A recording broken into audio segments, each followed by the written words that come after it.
¿Qué tal, amigos? Muy buenas noches. Gracias por acompañarnos una semana más a este programa, el del género de la entrevista que tanto cuidamos aquí en Canal 6 Navarra, en el Cara a Cara.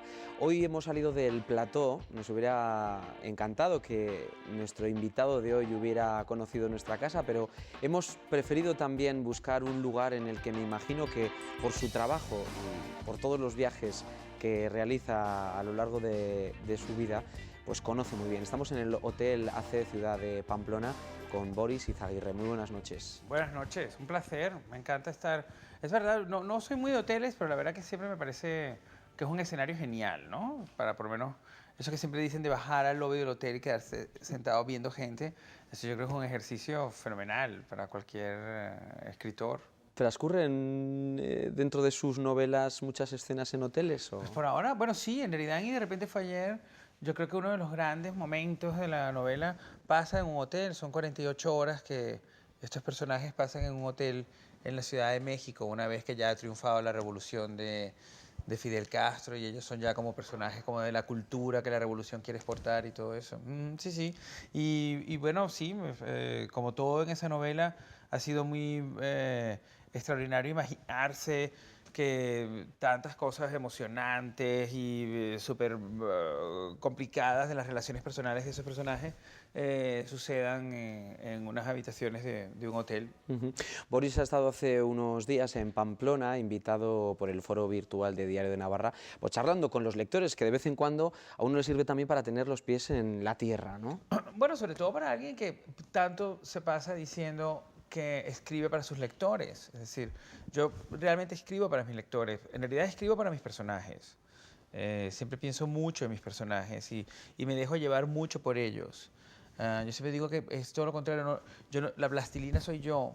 O sea, yo soy el que se va haciendo como ellos quieren hacerme. Y luego pienso que me entrego tanto a esos personajes porque quiero que ellos transformen sus vidas con la lectura y con los lectores. Y por eso me parece que siempre me dirijo hacia los lectores, ¿no?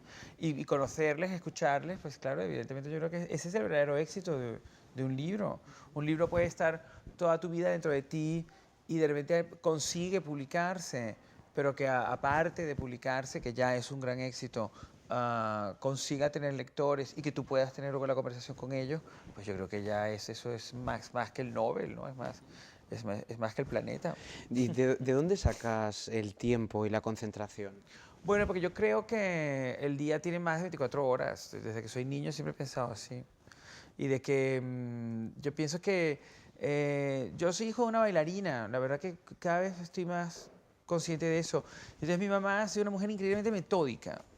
Absoluta siempre. Y fue muy metódica también como madre. Por ejemplo, mi mamá pasaba horas enseñándonos a mi hermano y a mí a que teníamos que cuidar la ropa, cómo doblarla, porque la ropa nos tenía que durar para toda la vida. Ella tenía tiene este tipo de concepto. Nos enseñaba a tender la cama, entonces siempre tenía tiempo incluso para eso, ¿no? Y yo creo que yo soy un poco así, aunque parezco muy, yo diría que disperso, en realidad soy muy consecuente.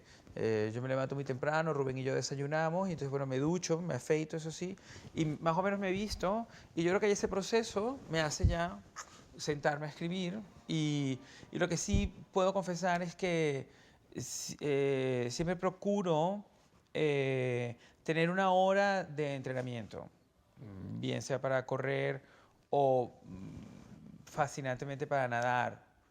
Y generalmente esa hora, ese tipo de deportes, que son muy silenciosos y bastante repetitivos, son estupendos para ir pensando y corrigiendo lo que has hecho en la mañana.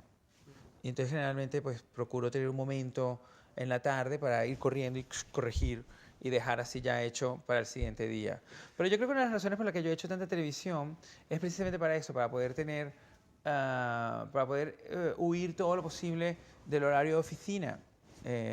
Porque de otra manera sí es cierto que sería muchísimo más difícil para mí poder escribir. Desde luego, la televisión poco horario de oficina tiene. Bueno, la televisión, sí, la televisión tiene un poco su horario, pero España también es como si fuera una gira, ¿no? Permanente, porque es lo que dicen los músicos americanos, que siempre dicen, se come a las 2 de la tarde, cenas a las 11. Pues eso también yo creo que ha colaborado mucho para que pueda escribir con más, para poder estirar más todavía el día. Boris Rodolfo Izaguirre Lobo. Esto suena a nosotros, claro, los españoles, a nombre de telenovela, entre otras cosas, que copó sobre todo sus inicios, tus Sí, inicios. sí, sí, sí, sí. La telenovela. Es la base de Y de repente fue ayer, que es una novela sobre el nacimiento de la telenovela. La telenovela nació en Cuba y yo siempre he pensado que en Cuba sucedieron dos revoluciones que fueron contemporáneas y casi paralelas. Una fue la telenovela que nace en el año 50, en 1950, y luego en 1959 viene la revolución de Fidel Castro. Pero le debemos a Cuba, para bien o para mal, el nacimiento de la telenovela, que es importantísima en la cultura de Latinoamérica, y también le debemos evidentemente la revolución de Fidel Castro, que ha sido uno de los grandes eventos del siglo XX, con y sin favoritos y detractores, ¿no? Yo no sé si muchos de nuestros espectadores saben que estás detrás, que estabas en su momento detrás de una telenovela que aquí tuvo un éxito bárbaro después de Cristal, como fue... No, La Dama de Rosa. Fue mi primer trabajo, era una telenovela que yo hice con José Ignacio Cabrujas. Luego hice Señora con él también, Primavera, que fue una novela muy loquita, y luego Rubí, que ha sido una novela que ha tenido extraordinarias, ¿cómo se llama eso? Versiones. Sí, yo creo que, hombre, a mí me hubiera parecido equivocado en mi carrera haberle dicho que no a esa oportunidad. Muchos escritores más o menos de mi edad o menores que yo en Latinoamérica han participado como escritores de las telenovelas porque es una industria muy formativa. Y yo creo que también muy sólida en nuestros países. Entonces yo creo que haber negado de eso lo consideraría un gravísimo error y también una tontería, ¿no? Porque era un sitio de trabajo muy importante y sobre todo era una manera muy interesante y moderna y muy contemporánea de estar con la narración. ¿Están de capa caída las telenovelas? Al contrario, yo creo que tienen una salud extraordinaria, ¿no? Son imprescindibles para cualquier programación de cualquier cadena.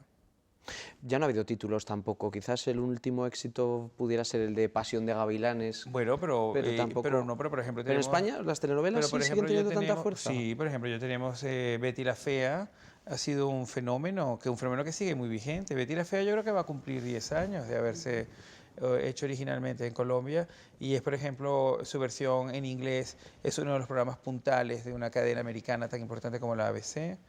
Yo creo que sí, yo creo que son, o es un género, no mucha gente le gusta utilizar la palabra género, pero yo creo que es un género que desde su inicio ha cambiado totalmente la televisión y al espectador. ¿Por qué te llamaban el ñángara? Porque hacíamos un programa de televisión de un amigo mío muy simpático y decíamos que íbamos a hacer un perfume con eso, pero la palabra se refiere a las personas que son muy de izquierdas en la Universidad Central de Venezuela. Pero parecía que yo evidentemente no tenía ese perfil de ser alguien que pareciera muy de izquierdas. Yo creo que yo siempre he sido muy de todo, pero realmente nunca muy de nada.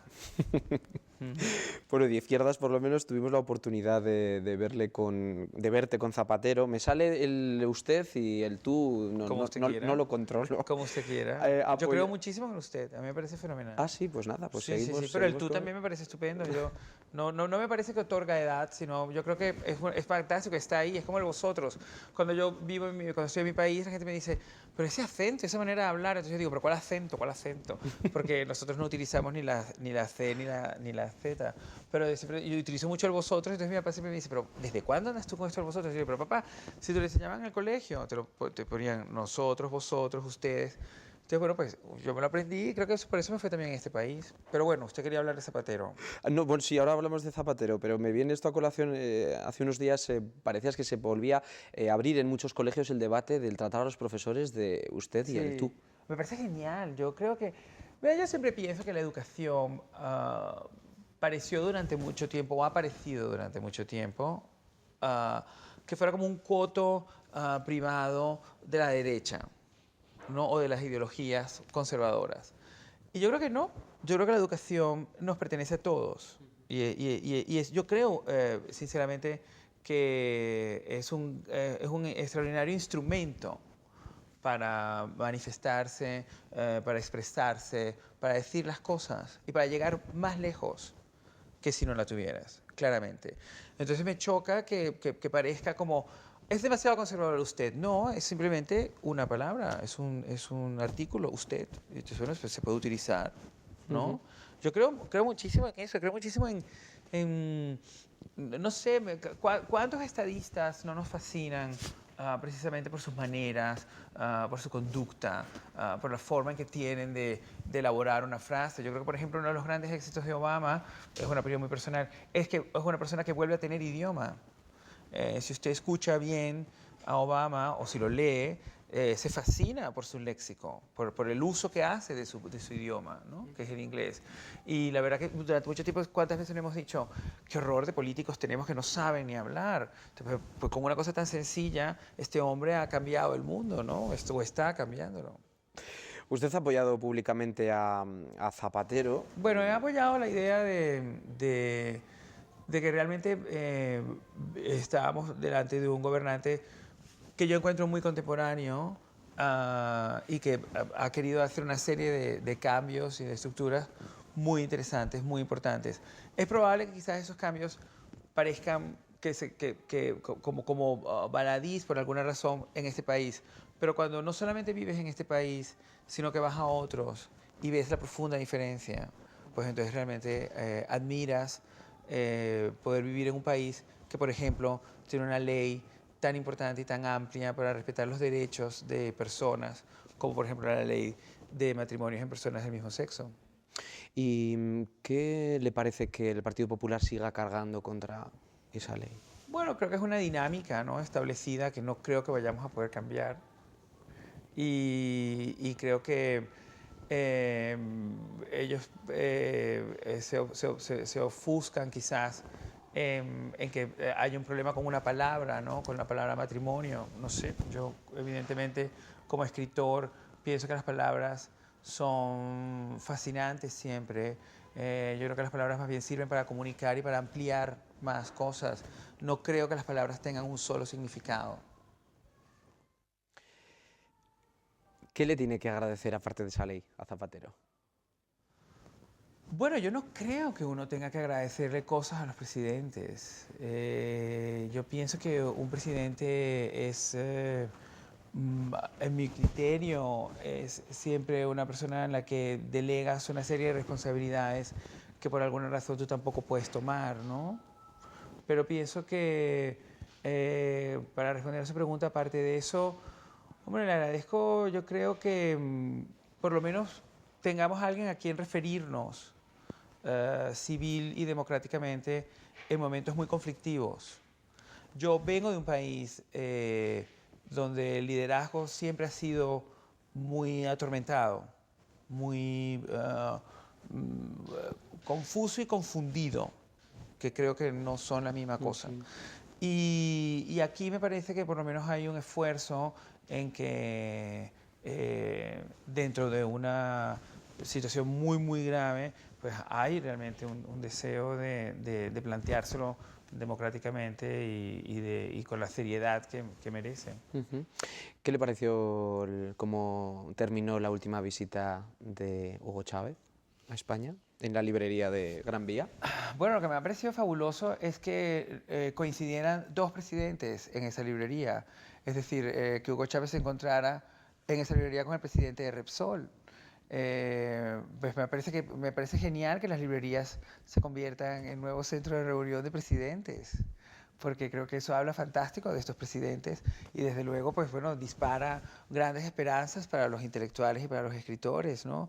¿En qué otro momento de nuestra historia hemos encontrado que dos presidentes se puedan reunir en una librería, en una calle muy, muy, muy pública de una capital, ¿no? Y que además eso encima coincida con el descubrimiento de esa bolsa de gas que de un día para otro convierte a un país en la quinta potencia de gas mundial, ¿no? Eso yo creo que es lo que me interesa de toda esta historia. Yo pienso que Chávez es creo que la gran fascinación de Chávez es que es una persona que aunque el físico no la acompañe, ha demostrado ser un extraordinario personaje fotogénico. de las cámaras. Es una persona que hace una alfombra roja y la transforma. Es una persona que es un presidente, pero también es un extraordinario presentador de un programa de televisión que va paralelo a su gobierno. Y yo creo que eso realmente es lo que me interesa precisamente de esta persona. Creo que es aunque pareciera no cumplir con los cánones convencionales de este tipo de comunicadores, es un gran relaciones públicas. Incluso su léxico, su manera de hablar, aunque pareciera no estar muy casado con lo que entendemos que es lo que tiene que hablar un comunicador, le ha funcionado extraordinariamente bien. Por eso yo cada vez tengo más la conciencia de que es imposible que todo esto lo haga él solo. Es una sospecha que hago un poco pública. Es decir, yo estoy acostumbrado, quizás por formación, que este tipo de situaciones se hacen en equipo.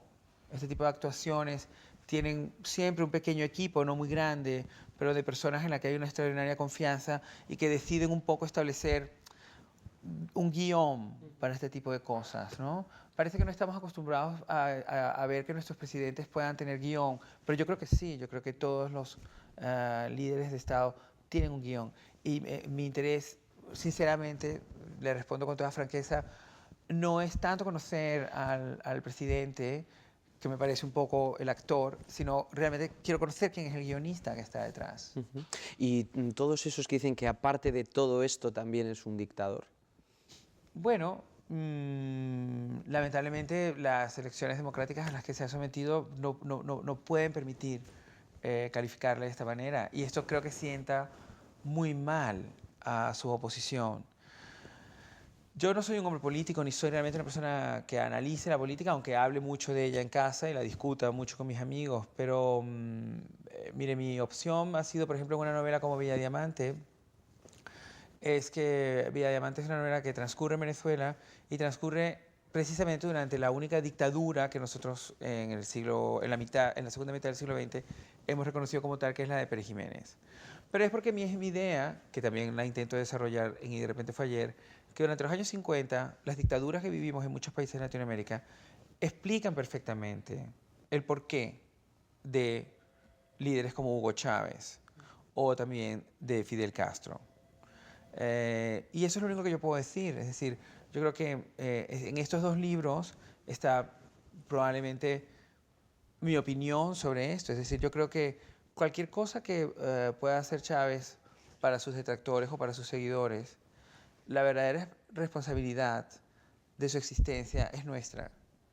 Es tanto de los electores como de los que hemos estado antes en el tejido empresarial, político, social y cultural de ese país.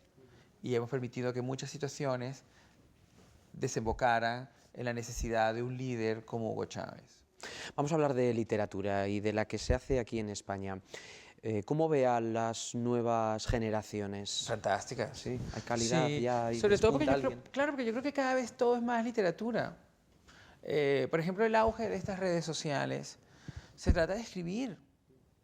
Siempre pienso que Leopoldo Alas, que ha sido un gran amigo mío y a quien dediqué esta novela y de repente fue ayer, Leopoldo siempre me decía que le encantaba el SMS, decía, porque es que estás escribiendo.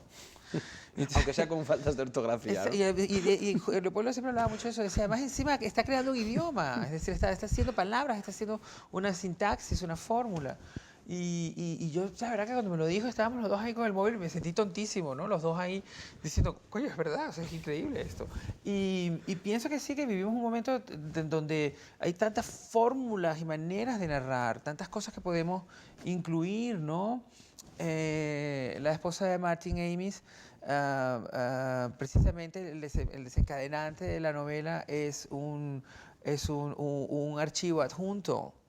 En realidad se debería traducir así la novela, no vínculo, sino adjunto, porque un archivo adjunto que por error en el ordenador ella ve, le descubre un mundo increíble de su propio esposo en la ficción.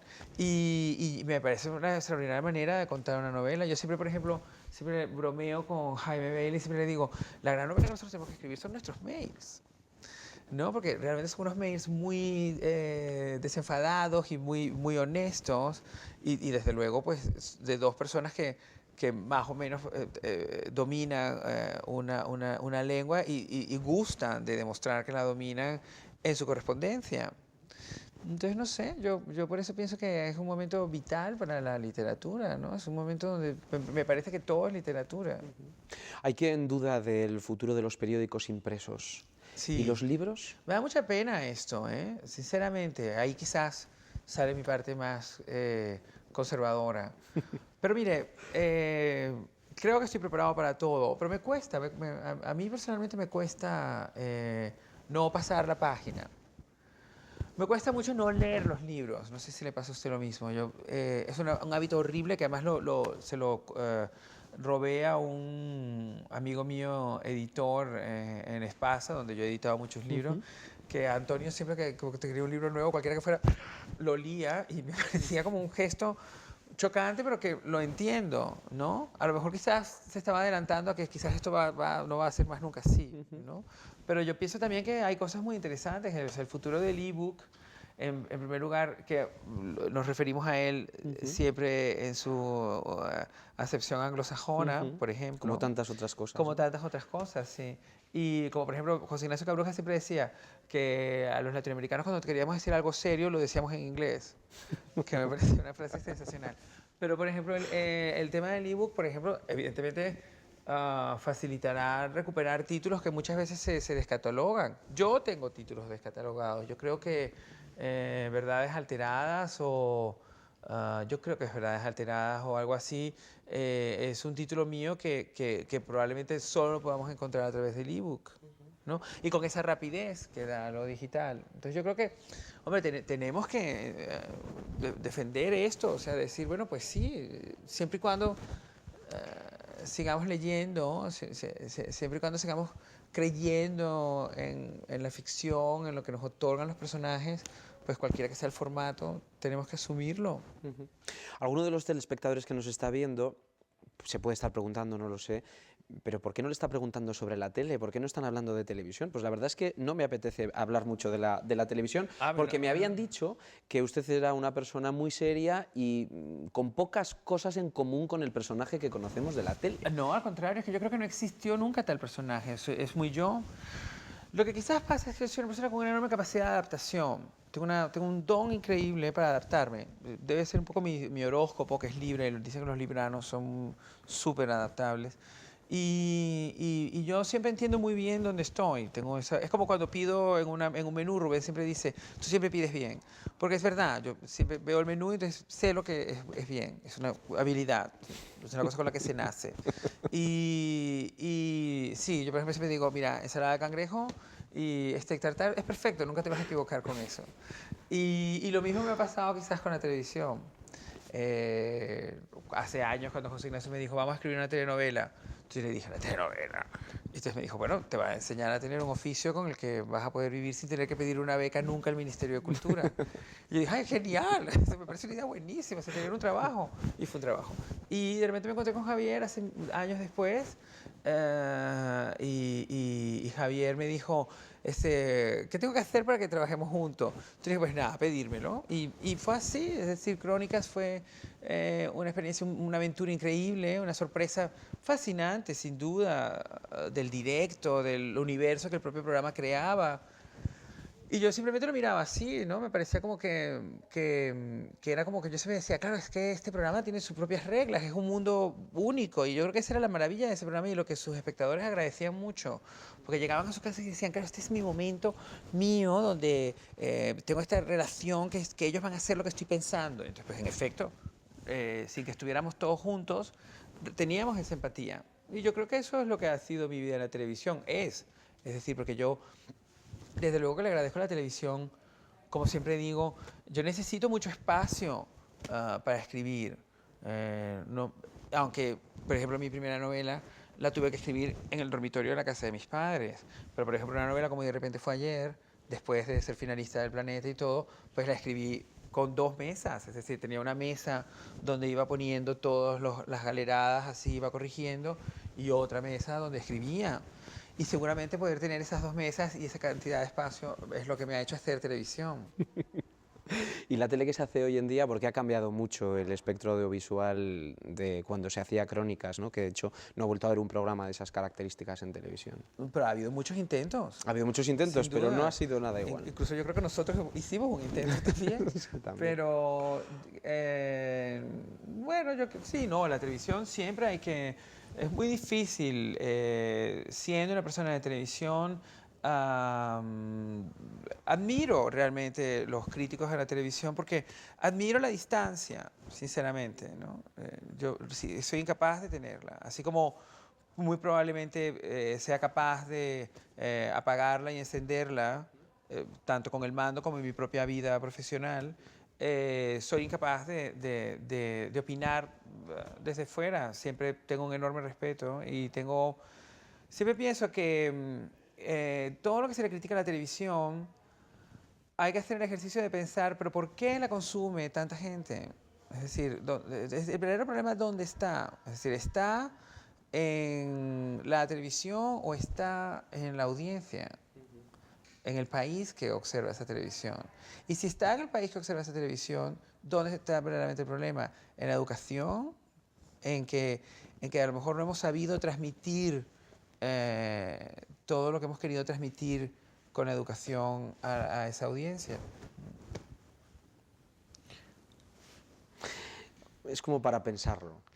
Bueno, yo creo que sí. Yo creo que a mí me choca mucho cómo se desecha rápidamente así la televisión, ¿no? Que se la poda de una manera. Y con eso se termina. Pues no, porque es que al parecer que si apodas de esa manera a la televisión, estás también calificando a sus espectadores, que son muchos y que siguen siendo muchos y que regresan a ese tipo de televisión día tras día. Entonces, si ellos vuelven a ese tipo de televisión día tras día, es porque evidentemente esa televisión les dice algo que la otra parte de la población, al parecer muy minoritaria, no ha sabido decirle a toda esa gente. La televisión, en cambio, sí. Y eso es lo único que se me ocurre decir en este momento.